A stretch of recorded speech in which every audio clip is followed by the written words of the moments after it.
নমস্কাৰ ফ্ৰেণ্ডসকল job latest Hason YouTube চেনেললৈ সকলোকে স্বাগতম জনালোঁ তো ফ্ৰেণ্ডসকল আহি গৈছে আপোনালোকৰ RPF কনষ্টেবলৰ ফালৰ পৰা বিগ ব্ৰেকিং নিউজ হয় ফ্ৰেণ্ডসকল আপোনালোকৰ এক্সাম ডেট আহি গ'ল আপোনালোকৰ এক্সাম কেতিয়া হ'ব চ' আপোনালোকৰ ভেন্যু কেতিয়া মানে ক'ত হ'ব চ' আপোনালোকৰ যিখিনি হল টিকেট আহিব চ' সেই হল টিকেটটো কেই তাৰিখে আপোনালোকে ডাউনলোড কৰিব পাৰিব চ' সম্পূৰ্ণ ডিটেইলছ আমি এইটো ভিডিঅ'ত আপোনালোকক ষ্টেপ বাই ষ্টেপ জনাই আছোঁ গতিকে ভিডিঅ'টো আৰম্ভৰ পৰা শেষলৈকে চাব চ' আহক মই আপোনালোকক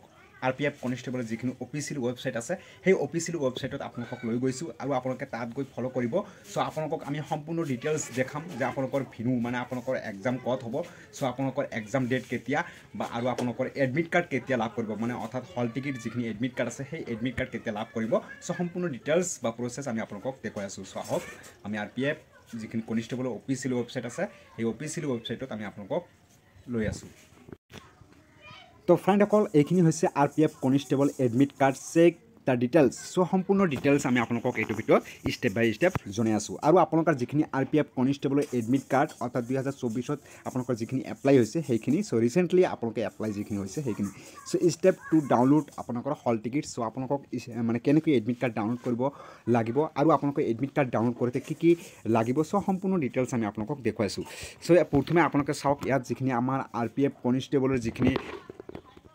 তো ফ্ৰেণ্ডসকল ইয়াত চাওক আপোনালোকক স্পষ্টকৈ দিয়া হৈছে the RPF constable admit card is the and the document for entry so' into the examination hall will be released and 7 to 10 days so' আপোনালোকৰ মানে 7 দিনৰ ভিতৰত বা 10 দিনৰ ভিতৰত আপোনালোকৰ বিফৰ দ্য RPF কনষ্টেবলৰ exam the admit card so' আপোনালোকৰ 7 দিনৰ ভিতৰত বা 10 দিনৰ ভিতৰত আপোনালোকৰ এডমিট কাৰ্ড দিয়া হ'ব চ' ইয়াত আপোনালোকৰ details as the application name মানে আপোনালোকৰ এপ্লিকেশ্যনত যিবোৰ দিয়া হৈছে মানে অৰ্থাৎ photograph name registration number venue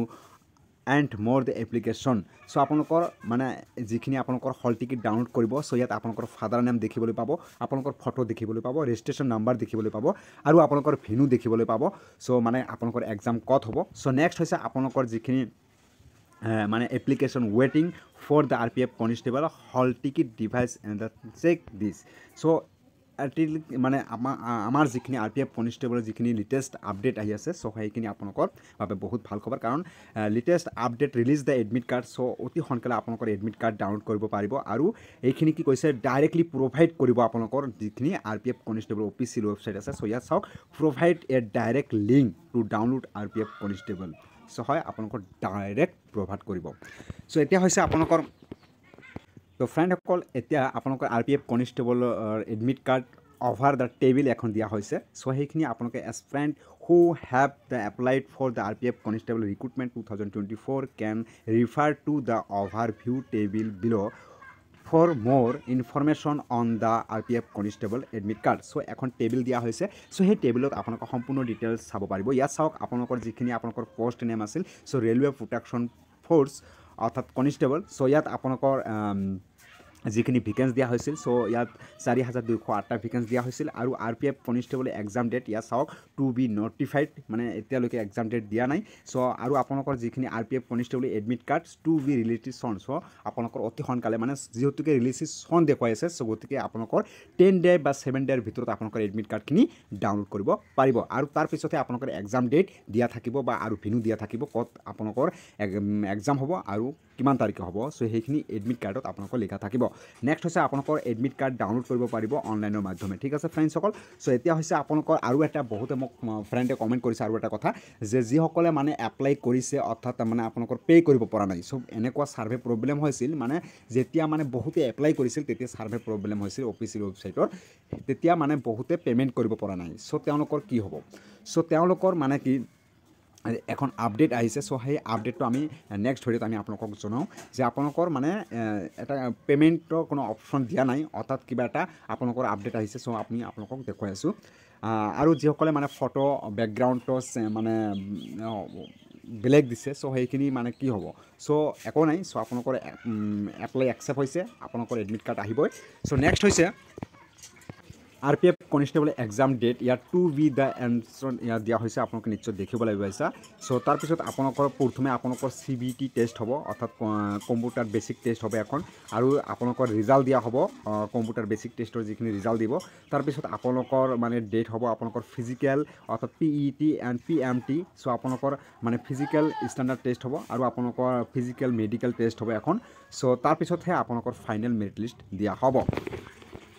তো ফ্ৰেণ্ডসকল আপোনালোকৰ যিখিনি এক্সাম হ'ব চ' টোটাল আপোনালোকৰ 120টা কুৱেশ্যন থাকিব আৰু 120 মাৰ্ক থাকিব আৰু ইয়াত আপোনালোকৰ is correct answer is the award আপোনালোকৰ যদি আপোনালোকৰ এনচাৰটো কাৰেক্ট হয় তেনেহ'লে আপোনালোকে 1 মাৰ্ক পাব এটাকৈ কুৱেশ্যনৰ বিপৰীতে আৰু আপোনালোকৰ যিখিনি নেগেটিভ মাৰ্কিং আছে চ' আপোনালোকৰ ইয়াত মানে সময় দিয়া থাকিব 90 মিনিট আৰু নেগেটিভ মাৰ্কিং দিয়া থাকিব আপোনালোকৰ যদিহে আপোনালোকৰ 3টা কুৱেশ্যন ভুল যায় তেতিয়াহে আপোনালোকৰ 1 মাৰ্ক নাপাব চ' 1 মাৰ্কটো কেঞ্চেল হৈ যাব ঠিক আছে ইনকাৰেক্ট ইয়াত চাওক candidate will the increase the pantry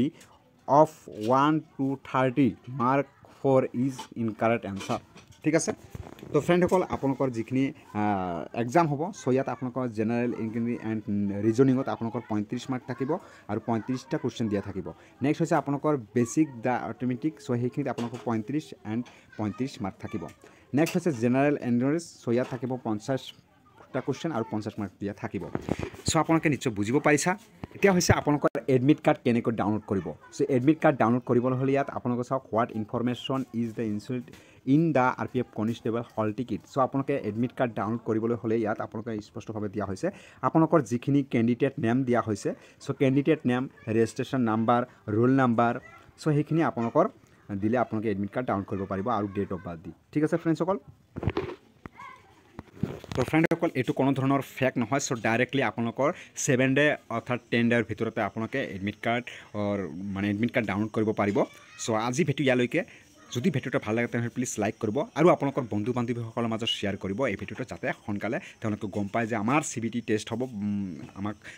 preparation ল'বই লাগিব চ' সেইকাৰণে আপোনালোকে বন্ধু বান্ধৱীসকলৰ মাজত শ্বেয়াৰ কৰিব ভিডিঅ'টো চ' জয় অসম